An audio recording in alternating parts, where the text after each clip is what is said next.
I'm Charlie Seitz. Welcome to the To the Contrary podcast. We're recording this in the midst of a growing trade war. Imagine this global game of chicken that is leading to higher and higher tariffs and the prospect of the possibility of both inflation and a recession at the same time. Meanwhile, Donald Trump is assuring the world, I got this. Just, keep cool because I have a plan. So I'm really interested in bouncing this off of our guests today, the authors of this is like the first big bestseller of the 2024 campaign, right? This is Fight Inside the Wildest Battle for the White House by Jonathan Allen and Amy Parnes. By the way, congratulations on the book, both of Thank you. you. First of all, welcome to the podcast, Jonathan and Amy. Thank And you. we're excited to be joining you, Charlie, on this day. You said best-selling. It just hit number 2 on Amazon for its debut week, and we were competing with like Easter Bunny books and a Mel Robbins self-help book. So like hitting number 2 overall on Amazon is pretty it's pretty heady stuff. We're like super excited to be talking with you on the day that happened. Well, I mean, to underline that, to be number 2 on Amazon, that means you're ahead of about 27 million other books out there in the universe. So It's something just like that. yeah, it is something like that. So look, I want to talk about this book, and I have read this book, and I told you right before we started this that I was actually surprised because having lived through all of this, would I want to subject myself to it again? But I read it cover to cover. I stayed up past my bedtime, which is the highest praise that I can give for a book, and I do want to talk about that. But I want to get your thoughts about this moment that we're in right now. In an election, and by the way, correct anything that I say that's an assumption, but in an election that a lot of people thought turned on the economy, on inflation, that we're now seeing the markets in absolute turmoil, global chaos. And here we are, Donald Trump, in office for less than 80 days. So give me your thoughts on this moment in light of the campaign, because I'm guessing that if somebody would have told you at the end of the campaign, as insane as it was, and it was the wildest campaign in American history, that we would be in this wild moment, what would you have said? We'll start with you, Jonathan. Yeah, I mean, I don't know that I would have predicted this exact moment that you referenced the possibility of stagflation, and for those younger folks who have never lived through that before, it's not pretty.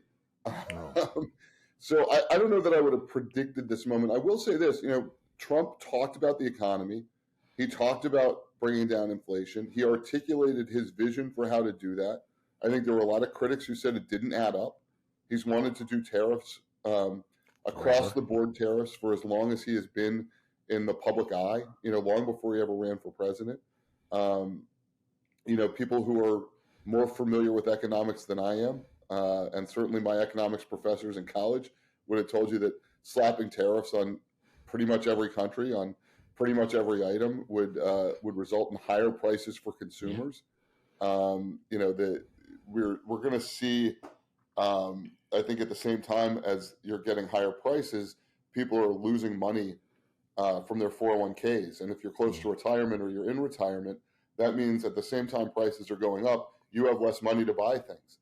And that creates its own sort of negative situation because people become scared, they become panicked, and they certainly start spending less, which means that you're going to have less economic growth. But this is what Donald Trump said he was going to do.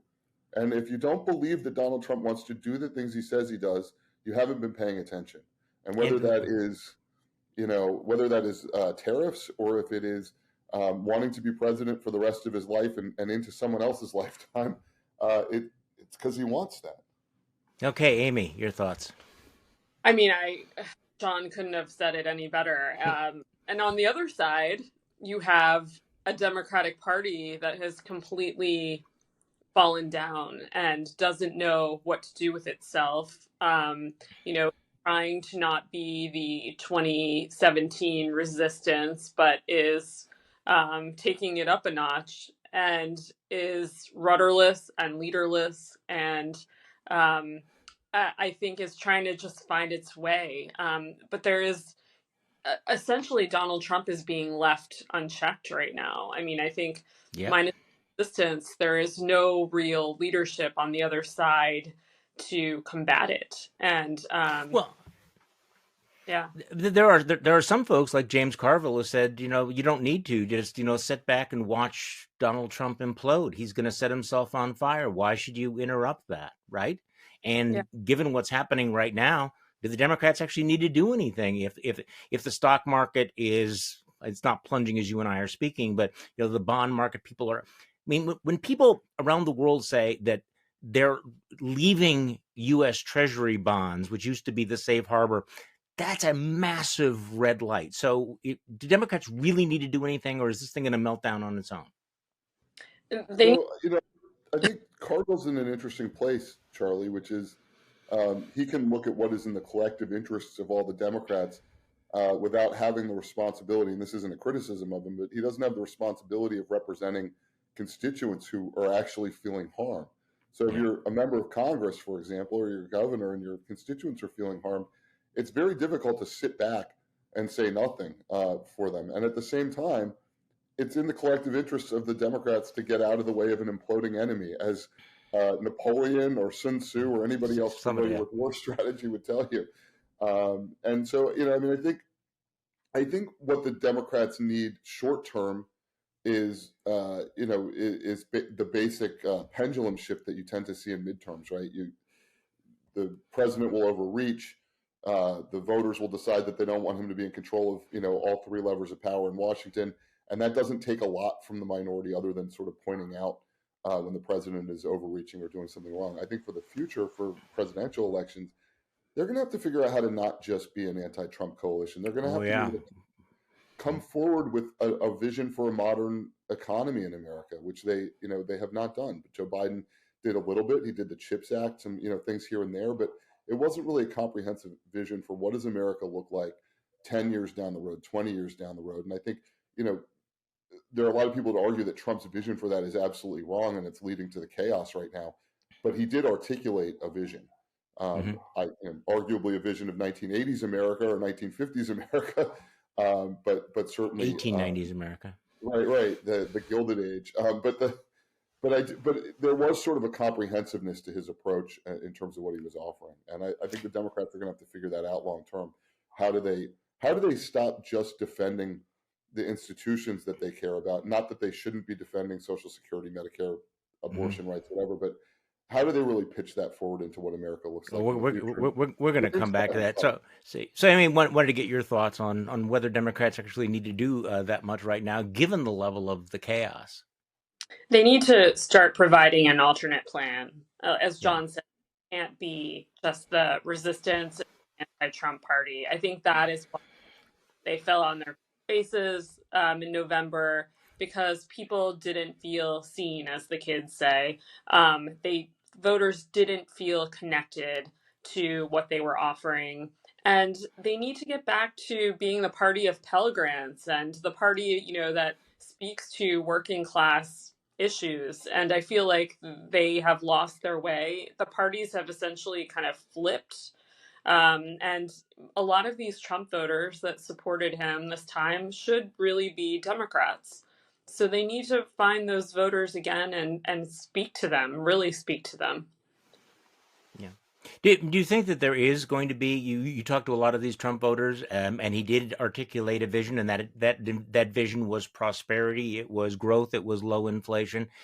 Do you have, I feel like we've been through this over and over and over again over the last decade, but Amy, is there a subsection though of Trump support that's going to peel off because they feel they were misled or that they were disillusioned? I mean, aren't they going to look at the price of eggs and go, shit, this is not what I was told was going to happen. My 401k, well, I thought it was going to explode. Yeah, it's Or happening. or or is he immune from that, I guess is the question.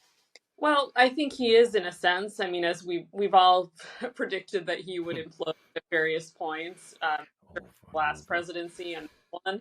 But I do think that the anger is starting to brew, as I'm hearing from Republican strategists and lawmakers who are feeling very antsy about this moment, and starting to hear a little bit more from their constituents, I think. And that is sort of what I'm interested in seeing, how Trump Hmm. responds to pressure from the Republican Party, because he did campaign on the economy, and he did Yeah. to make things better, and they are not better at the moment.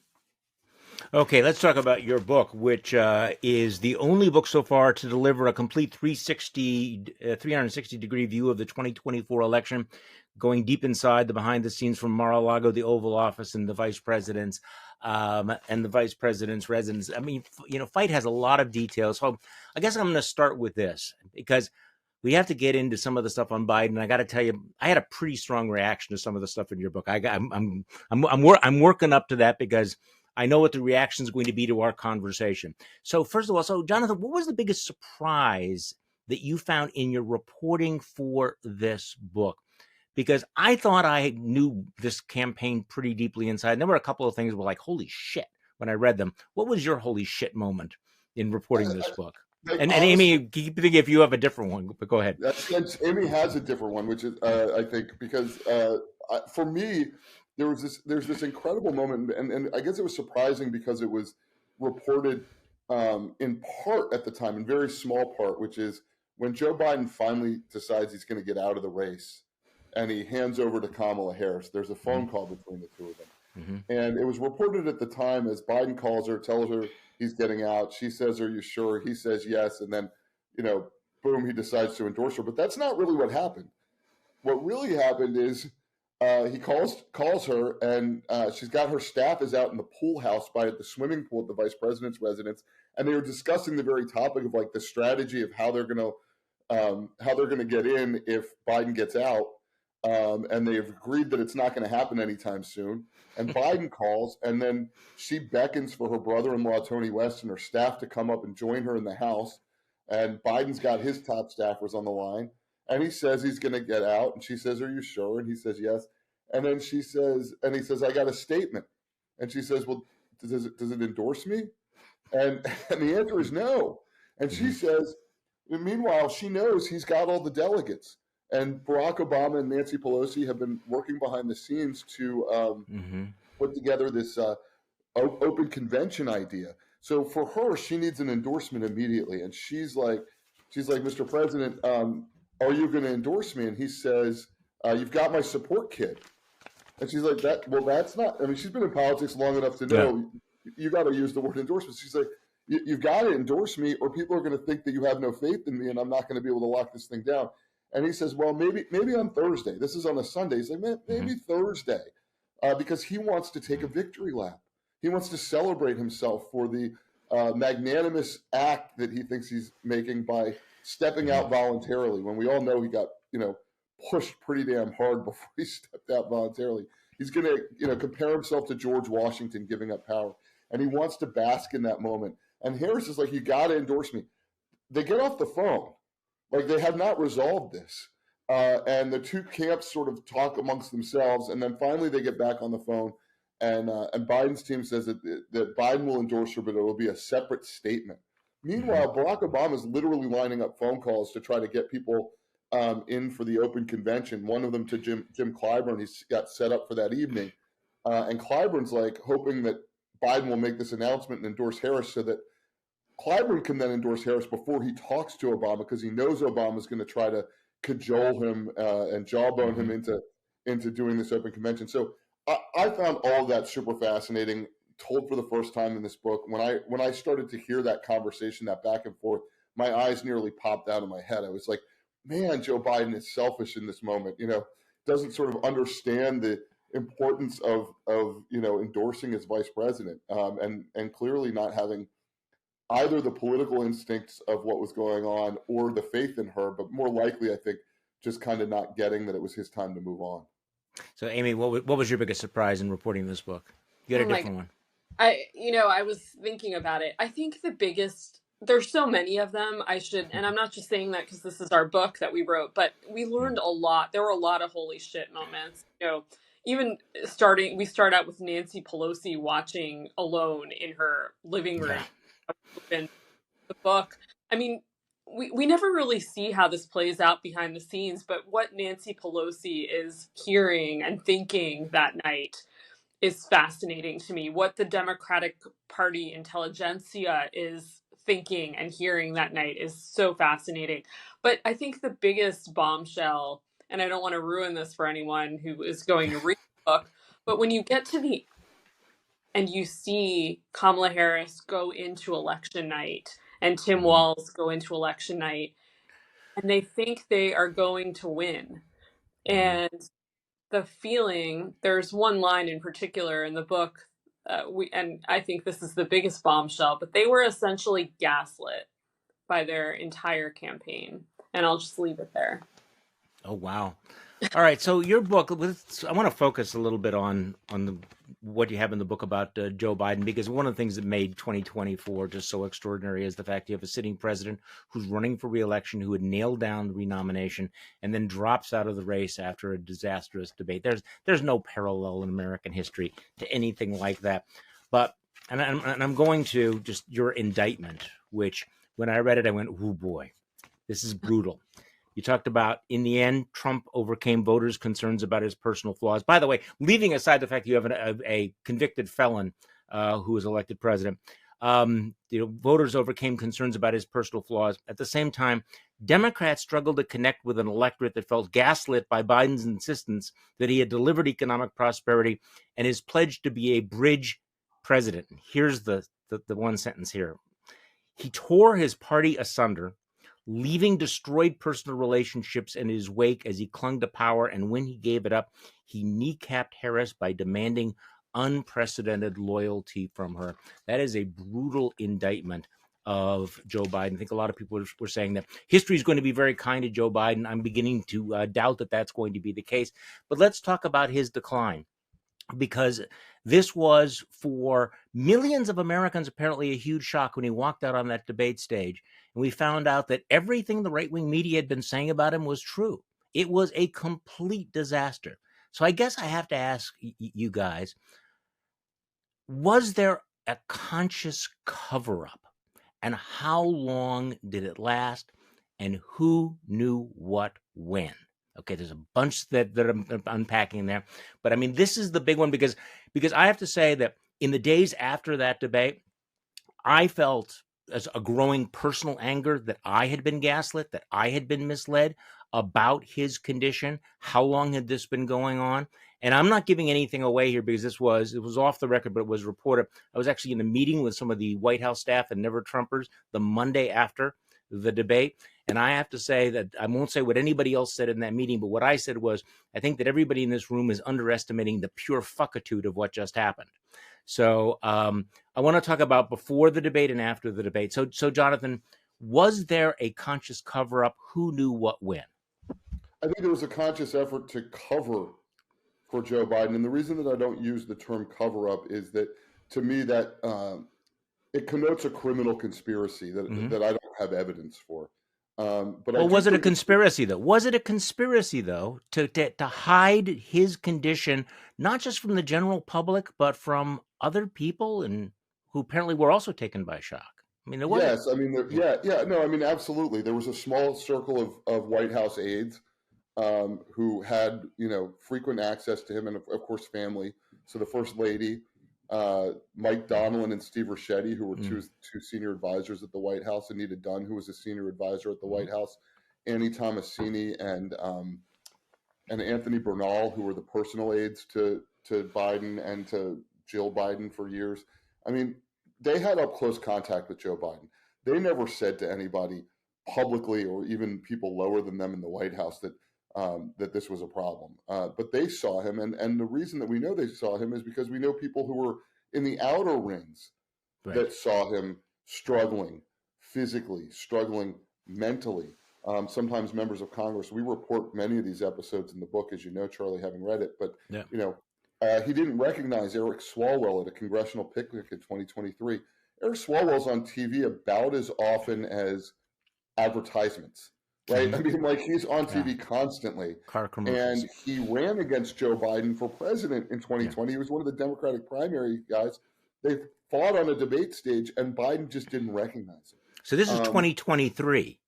Yes. This is 20. I mean, you talk in the book about that there was maybe a clear signs of decline in early 2024, but we're talking now about 2023. I mean, how far back did it go that people saw, wow, this guy has lost something? Either one of you. I mean, I think think in the lead up to the debate, it starts to really change. I mean, we talked to people um, who mentioned the Swalwell incident and then on from Yeah. where you really start to notice a major decline. He looks, he gets out of his limo and he looks sort of lost, Hmm. and he can't quite follow, what's going on. He has a makeup artist, so this deals with optics Yeah. around um, his physical appearance, but a makeup artist meets him. First thing that he does every morning when he's overseas, they bring in this makeup artist to completely, revamp his appearance. So clearly, the White House was aware of this larger narrative about his age and about his mental acuity. Um, How wide was that circle, though? How many other people in Hollywood, in Congress, saw it and decide to keep it to themselves? I think it's a I think it's a good question, Charlie, and I think it really um, it's really on a spectrum of your proximity to him. Hmm. Right? If you're close to him, you see it a lot, and you decide not to say anything. And if you see him at a congressional picnic once a year, maybe you figure that was the worst day. But you're not sure. But this also speaks to like the problem of Joe Biden deciding to run for reelection Yeah. without any conversation, without any discussion. Like the conversations that he had with his staff about running for reelection were about how he would run for reelection and when he would announce it. There was never really a question of whether he would run for reelection, even though he had implied heavily to the American people that he was going to serve one term. So you go back to that. That's on him. Right. And then when you've got a president seeking reelection, anyone who's close to him who tells him that he's making a mistake is soon going to be cast out of the inner circle. And these people care about being in the inner circle. They've spent their whole Yeah. lives working to get to the point where they're next to a president.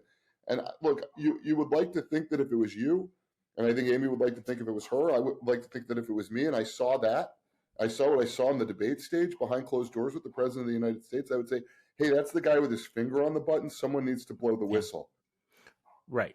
Well, I mean, that's the other question is the media coverage of it. There was some coverage of it, but I guess the reason we're spending time on this, and we're going to get blowback. I don't know. You probably already gotten. Why are you beating a dead horse? Donald Trump is setting the world on fire. But I think it's important to keep asking the question: how did we get here? Because I think that the Biden administration had one prime directive, which was to keep Donald Trump from returning to power, and they clearly failed on a number of levels. But clearly, the central decision was Joe Biden's decision to run for re-election, to read the midterm elections as kind of a green light. But how look, there was a split. How did the media do? I mean, leaving the political world aside and the insiders aside, should the media have been more aggressive in reporting on all of this? Because I remember even late into 2024, there was a lot of coverage of the fake news and the attempts basically to gloss it over. But give me your sense though of how the watchdogs behaved. I mean, I think it's unfair to loop us all in one bucket for Right. starters. We all, I covered the president. John did as well. We all attempted to take various stabs at this Mm-hmm. story. So much that the White House would often push back and push back hard, and threaten to cut off access and everything Right. else. Oh, But really? I mean, oh yeah, it was pretty routine for people to say that our reporting is garbage, and how dare we accuse the president of cognitive decline. um, Mm. Start there, but I do think that there were lots there was a great deal of reporting from myself, from my colleagues, getting at this storyline. It's not like anyone was asleep at the switch. It's not like we Right. weren't to get this. But the thing about our book is that, when once they leave office, once the floodgates kind of open, and You're right. people want to talk about Willing to say. Well, get these various narratives. Well, I also want to introduce another phrase because I'm sure that you encountered it as well, which was, and people aren't going to like this, the blue became known as blue MAGA, which was this pro Biden group that would attack anyone who would raise these questions. And this happened to people that I was associated with as well. Why do you keep talking about Biden being old? Why do you keep talking about? And there was that bubble. That was a very, very tight bubble that pushed back against people in the media. And one of the reasons why there wasn't more discussion, I think, in the resistance was that there was there were a lot of people who would really, beat the shit out of you if you brought this up, including after the debate. I mean, that period after the debate is extraordinary, and that's extraordinary in your book. The maneuvering back and forth. First of all, how many of the insiders were genuinely shocked by the debate? I mean, genuinely shocked, as opposed to, okay, now it's unavoidable, we have to do something about it. What Jonathan, you actually have the behind the scenes account of people who are watching it who realize in real time it was over, but were they taken completely by surprise, or did this just give them the incentive to do something about it? Jonathan, you're muted. Sorry about that. I think the people at the very top of the Democratic Party knew that there was a problem before the debate. One of the reasons I think that is that Nancy Pelosi went to Joe Biden and urged him not to debate Trump. And she did it in a way, as we report in the book for the first time, and she did it in a way that was sort of aimed toward his ego, right? Mr. President, don't lower yourself to debate Donald Trump, was the way she framed it. But if Nancy Pelosi thought that Joe Biden had a chance of beating Donald Trump in a debate, if she was unconcerned about his fitness to compete on stage, she would have urged him to debate Trump, not to stay away from him. Barack Obama saw Joe Biden in person just a couple of weeks before the debate with George Clooney, who ended up writing an op-ed about how bad Joe Biden was at this fundraiser that they managed to not mention until after the debate. And Obama had to lead Biden off stage by the wrist, sort of like a chaperone. So I think that there were people at the very top that knew there was a problem. The other problem, there's a problem with Joe Biden's mental acuity, but the other problem, and this is the one that I think bothered them the most, was they knew that Joe Biden was trailing Trump and had been. And Even the message coming from the White House in the campaign was, this is a super close race and yada, yada, yada. But the reality was Trump had opened up a small but stable and significant lead, to the point that the leaders of the Democratic Party thought, even before the debate, that Biden was on track to lose. And it's one of the reasons that they decided to do an early debate. The White House wanted to change the trajectory of the race, and they did, just not in the way that they had hoped to. So in that period between the debate and when Joe Biden finally, very reluctantly, dropped out, was there one decisive moment? Because your book has so many turning points. You could say that was obviously a turning point. This was the key moment. Was there one thing? Because I guess I continue to be surprised by how serious they were about staying in the race after that disastrous debate performance. I mean, I looked at that and I thought there's just no way that number one, that he's going to be able to survive, that he's going to be able to do this campaign, that he's going to be able to beat Donald Trump, and quite frankly, raise real questions about his ability to serve another 4 years in office. But they were adamant they were going to stay in. They had a lot of the cards. So, Amy, is there one thing that stuck out with you? Was it Nancy Pelosi? Was it Barack Obama? I mean, who was it who finally delivered I'm sorry to use this phrase, the dagger in this scenario? I think it was collective in a way, Charlie. But I mean, there was a 1-2 punch that came one day where Nancy Pelosi appears on Morning Joe, and we detail the behind the scenes moment leading up to that in the book.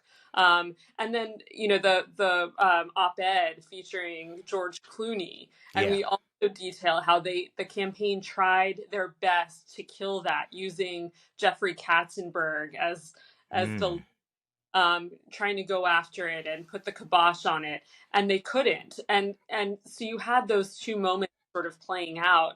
And that kind of resulted in the downfall, and then, of course, Joe Biden goes to Nevada, gets COVID. It's Brutal. a fortunate moment for him. It's almost, the debate starts with him and his cold, and we detail that in the book and how he prepped around the cold. Yeah. The other bookend is COVID. And that really is the nail in the coffin. And we go into great detail about that, about how he was a lot sicker than people Right. really knew about. He was having respiratory issues. He was actually very weak, a weakened leader at perhaps his greatest political moment, when he has to make the biggest decision of his political career. And so I think all of that collectively has a huge, tremendous impact on. Okay, so I want to fast forward, Jonathan, to another this remarkable day, the day that Joe Biden drops out. You talked about the phone call between Kamala Harris and Joe Biden where she begs him. But what's also extraordinary is, and it felt extraordinary at the time, how quickly she put together the nomination. But when you read your book, you realize that was not a foregone conclusion necessarily. And I was surprised to realize how resistant both Barack Obama and Nancy Pelosi were to Kamala Harris. Neither of them were Kamala Harris fans, and apparently rather strongly not Kamala Harris fans. Could you talk to me about that? Yeah, so I mean, Pelosi is from the same place as Kamala Harris. She has had a bird's eye view of Kamala Harris's political career as a local prosecutor, as the state attorney general, United States senator. There are few people I've ever come across, if any, who have the political judgment that Nancy Pelosi has, and the understanding of what it takes to be a successful politician. And she just never thought Kamala Harris had it. She's just not a fan of Harris. We have a scene in the book where Pelosi's talking to the California delegation, and she's talking about how there might be an open primary, and somebody's asks like, well, you're going to support Harris, and she just kind of stays away from it. And it becomes very clear to the Biden people very quickly, and they sort of summarize Nancy Pelosi's view in this mantra of he goes, she goes, meaning get rid of Biden, get rid of Harris. And Obama's never been a huge Harris fan. I mean, the most memorable thing that Barack Obama ever did before this campaign regarding Kamala Harris was say that she was the best looking attorney general in the country, which I am sure did not sit well with either Kamala Harris or Michelle Obama. When you're president of the United States, don't go around saying which attorney general turns you on. It's kind of a terrible moment for him. But he didn't have any faith in her either. He tried to set up this open convention. I think I think the sort of cover story from his camp was, they think that that's the right way to do things. Yeah. And, even if she locks it down, but like he was actively working against her, and she beat both Pelosi and Obama, which speaks to some ability to do internal politicking. And she did it with the help ultimately of Biden and of Bill and Hillary Clinton. And Jim Clyburn, who turned out to be the kingmaker again, right? Because Obama calls him in your account and try to get him on board, and he's already pro Kamala. So Amy, I'm going to get your take on this, because a lot of this entire narrative, I mean, what happened, Joe Biden staying in the race, the resistance, goes back to conventional view of Kamala Harris that she was going to be a disastrously bad candidate. And I will admit, I was one of those that circulated the videos, the social media videos comparing her to, to Veep and everything. During the campaign, though, she comes out strong. And there was a narrative for a very long time that she was running a pretty flawless campaign. I mean, I'm pretty cynical about candidates, and I actually was was prepared to be disappointed. I was surprised by how well she did, but I mean, obviously, she loses in the end. But give me your sense, though, of Kamala Harris as a candidate. I think the expectations were incredibly low. She exceeded them, but she fell short. So was she a good candidate or not? What is your take on her? She was a good candidate, but she also had a very condensed timeline. Obviously, she inherited Joe Biden's campaign along with his people. So, and his message, we detail in the book about how she's almost pigeonholed by him and handcuffed. She can't go either way. He calls her right before the debate and says, "No daylight, kid." And so even and that explains Was so that a much. pivotal moment when in your book that feels like this was the moment at which he kneecapped her by making it impossible for her to separate herself from his unpopular presidency? Exactly. What do you? And Yeah.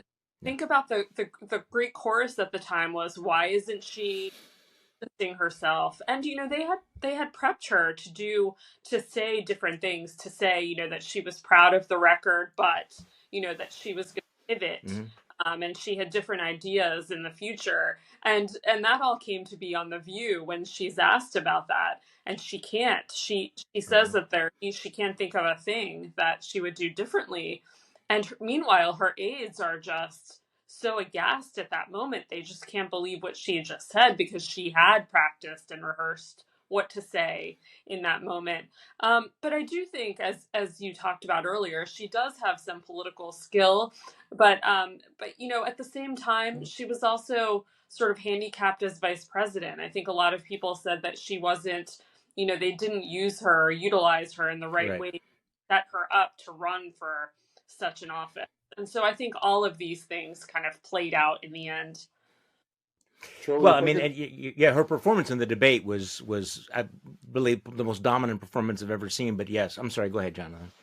I was just going to add to it. I mean, I think if you look at the failings on the Democratic side, and of course there are strengths in any campaign too, even losing campaigns. But if you look at the failures on the Democratic side, and particularly the leaders of the Democratic Party, there are a number of sort of moral failures, and by that I mean, Mm. Joe Biden deciding to run for president at at the expense of his party and in his view of the country, his unwillingness to let his legacy be tarnished a little bit from Kamala Harris distancing herself, Yeah. his desire to like hold back from endorsing. I mean, these are sort of what what you would think of as moral failures, and even some of the other leaders who let their own priorities get in the way of what everybody else, what the voters actually cared about in the Democratic Party, which was preventing the second Trump term that we're now seeing.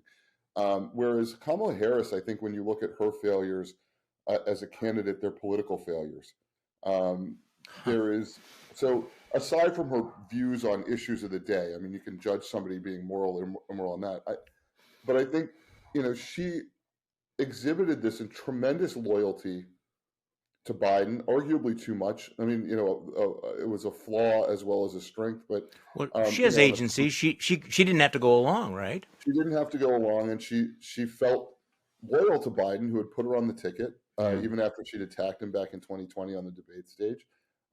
She did not lose sight of the sort of north star of what this campaign was, Hmm. designed to be about.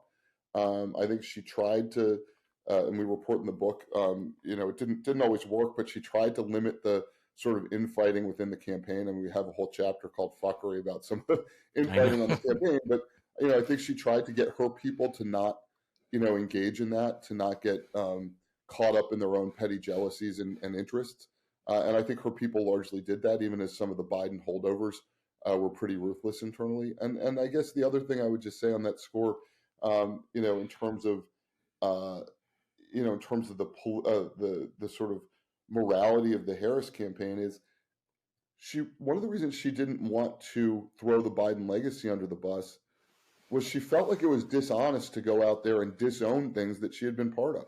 Yeah. And we always ask for authenticity in politicians. And I think we got the real Kamala Harris, good, bad, and indifferent, or good, bad, and ugly, all warts and all, whatever, in this campaign. And I see that as as a moral victory for her. And moral victories don't don't stop No, Donald no. Trump from being president. But like I just see her in a different category, and it's sort of a positive light in the way she conducted herself in this campaign that was somewhat refreshing, even if it was not successful. Amy, I mean, in your book, Biden comes off much worse than she does, which is, an unusual thing. By the way, that chapter on the internal fighting, how she basically had to have her campaign taken over by the Biden folks, and the Biden folks kept sidelining her own people. I mean, it's kind of inside baseball, but it gives you an insight into how difficult it was to take over under those circumstances. Okay, so let me give you the cosmic question. Amy, in the end, with all of his flaws, why did the American people elect Donald Trump? Why did he win? Was it inflation? Was it the price of eggs? What was it? Was it just his beautiful winning personality?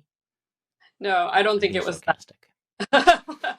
I think he ran a better campaign, and that's hard for Really? Democrats here, but he did. It Right. was more disciplined. It was tighter. It was he spoke. He had a message. He knew exactly. Like in 2016, he had a message back then too. He knew exactly what he was for. He knew exactly how to brand himself. He's a really great marketer, brander, and But he, but let me just stop you there because yeah, in real time it felt as if this was one of the most undisciplined. You watch those rallies and the batshittery and the craziness and the yeah, way he would ramble all over.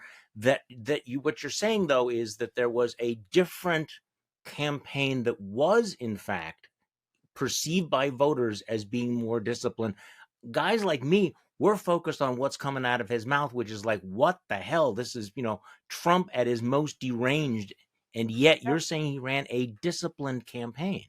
So Yeah, talk to me about that. he did. That's what and he knew what people wanted in the sense that he spoke to them. He knew that the Huh. economy was a deal. I mean, keep in mind that yes, he does ramble, and yes, he is rather undisciplined personally, but Yeah. he campaign apparatus knew exactly what to do, and they ran a different playbook, a better playbook Hmm. than Democrats did. Democrats were still saying, "Oh, we have more boots on the ground in swing states." They were saying we've raised more money. Yeah. They ran a smarter campaign, and that's really hard for some people to stomach right now. Jonathan, your answer? Yeah, I Why mean, did Trump win ultimately? yeah, I'm going to put it in I think the simplest terms I can. I think the American public wanted change, and Joe Biden did not offer change, and Kamala Harris did not offer a substantive change from Joe Biden. She refused to distance herself or come up with a plan that looked any different from Biden. So the public wanted change. Trump offered it. He didn't offer so much change that the average voter, that the median voter looked at it and said, "Wow, that's way too chaotic." To Amy's point about the campaign itself having a lot more discipline, and measured against the Democrats saying, "We're going to keep doing the exact same thing." And when people were worried about their pocketbooks, they were Yeah. worried Hmm. about crime, worried about various things. It was a change election, and the Democrats said, "Let's just keep going exactly as we are." Also, let's not Well, forget yeah. Yeah. Go ahead. the image that was portrayed the day of the attempted assassination. Yes. That, in a nutshell, explains what the perception of Donald Trump and how he wants the public to perceive him.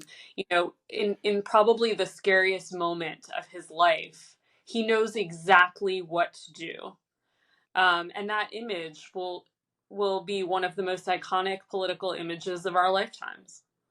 Yeah, strong versus weak. But of course, we also have to ask the question: did Kamala Harris underperform so badly because she was a black woman? What was the role of gender and race? Because a lot of Democrats are now going to ask themselves, can we ever nominate a woman again? Is America ever going to be ready for something like that? I mean, did she code as too woke? Was Trump able to actually more successfully portray her as a radical for them as opposed to ours because of who she was? What do you think? He was able to use her own words Yeah. Yeah. to do that, right? The most effective political ad I've ever seen in my entire life was the trans ad Oh my God, that yes. was run, and it's the words out of her own mouth that she wants the state, meaning taxpayers, to pay for transgender surgeries for people who are in prison and are undocumented immigrants. It's like four issues in one that ends with the narrator saying Kamala Harris is for they them, President Trump is for you. So an overall message with four subunits in it is just this incredibly damaging ad using her own words about how extreme she is. And her campaign's decision, using their brilliant data analytics, was to not respond. And as we write in the book, they were getting pressure from all around the Democratic Party to respond, and they kept saying, Bill Clinton's one of them. He called up, he said, "Hey, I've seen this trans ad. A million it's times. running all over the place. People are asking me about it on rope lines, and y'all ought to do something about it." And the answer that he gets back is, from Jen O'Malley Dillon in the campaign is, our data analytics say that ad isn't very effective. And they say that our responses aren't that effective, so we're just not going to do anything about it. You don't need a data team to tell you that ad was brutal, and it had the effect. And everywhere. Every football game, every hockey game, during the baseball playoffs. I mean, men must have seen that ad more than they saw their families during that period. Wisconsin. Yeah, that's true. Yeah. Amy? And so, I look at that as sort of emblematic of, a sort of failure to understand the basic common sense of politics at the campaign leadership level, even when someone as smart about politics as Bill Clinton is calling, saying, "Hey, you got to do something about this." It's not some random guy. This is the random guy that can walk into any diner in America and walk out with a friend, of everybody in that place. And he's like, this thing's killing her. So, I look at that and I'm like, this is just, pure campaign bullshit, failure. And just, I can't even fathom it. But to your question about, can a person of color or a woman of color or a woman win the presidency? I don't think that this election or 2016 proved that a woman can't win. I think that the bar may be higher in some places. We've never seen a woman elected governor or senator in the state of Pennsylvania, or a person of color for that matter in those offices. The bar might be a little higher, but I think what we really learned from this election is we just, the Democrats need a better quality of candidate, and maybe shake up some of the consultant class that's been running these cookie cutter campaigns for the last 4 or 5 cycles. Amy, I'm going to give you the last word on any of this. I completely agree with John. Obviously, I think that ad coupled with the new ad that kind of let Kamala Harris speak in her own words, those were both of them deadly to her campaign. They were absolutely deadly, and then the fact that the Trump campaign put something like $100 million behind one ad was certainly an indication that they thought that was decisive. And being in a swing state here in Wisconsin, boy, I cannot overstate how often that ad was on. And I'm not sure the Democrats have still gotten it, because my sense is they're still kind of in denial about those cultural issues. That they continue to think that that it's the economy stupid, when I think one of the kind of the weird tricks of the right has been, the economy might matter, but we're going to play on the cultural playing field. And if you guys aren't going to answer back, we own that. And so we'll see whether they adapt. Hey, the book is Fight Inside the Wildest Battle for the White House by Jonathan Allen and Amy Parnes. It is a great read. I have to say that as a political junkie, sometimes I think I knew this stuff, but this it's filled with good shit, guys. It really is. I strongly recommend. And so thank you, Jonathan. Thank you, Amy, for joining me. I appreciate it very much. Thank you, Charlie. And thank you all for listening to this episode of To the Contrary podcast. We do this because obviously this week reminds us more than ever that we are not the crazy ones.